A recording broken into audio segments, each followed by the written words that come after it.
Pavni, polls have just closed. Walk us through what happens next. Well, it has finally ended. It's been 7 weeks of us reporting on this election, at least the electoral process. And by the end of today, hundreds of millions of people would have cast their vote in what has been the world's biggest and also most expensive elections. Now, results are expected on Tuesday. That is when they're going to start trickling in, June the 4th.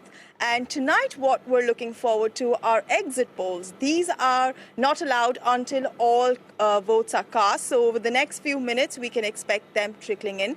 Now, exit polls have gotten it wrong earlier, but what they do give us a broad sense is sort of the mood of the nation. Now, even as I speak, Prime Minister Modi is expected to return for a third term.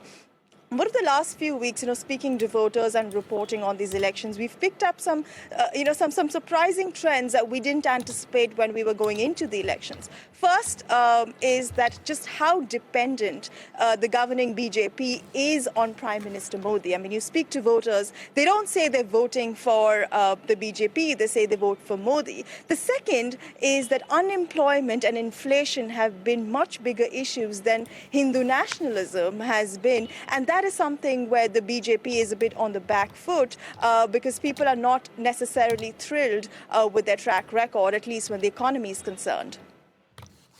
And Pavni, there has been some controversy surrounding the vote. Tell us more about that.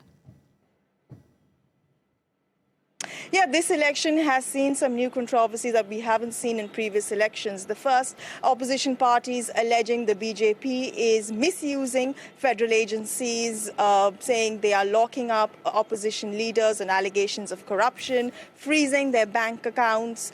The second big issue has been of Islamophobia. The BJP and the Prime Minister himself has been accused of making anti-Muslim comments in election rallies. Many people complained, and now there is growing criticism toward the election agency, saying they haven't taken tangible action against these comments. And finally, there has been controversy around opposition candidates who say they had been pressurized to pull out of the race. We saw instances where candidates were either disqualified or just pulled out of the race before polling, and opposition parties say that local BJP leaders pressured them into doing that.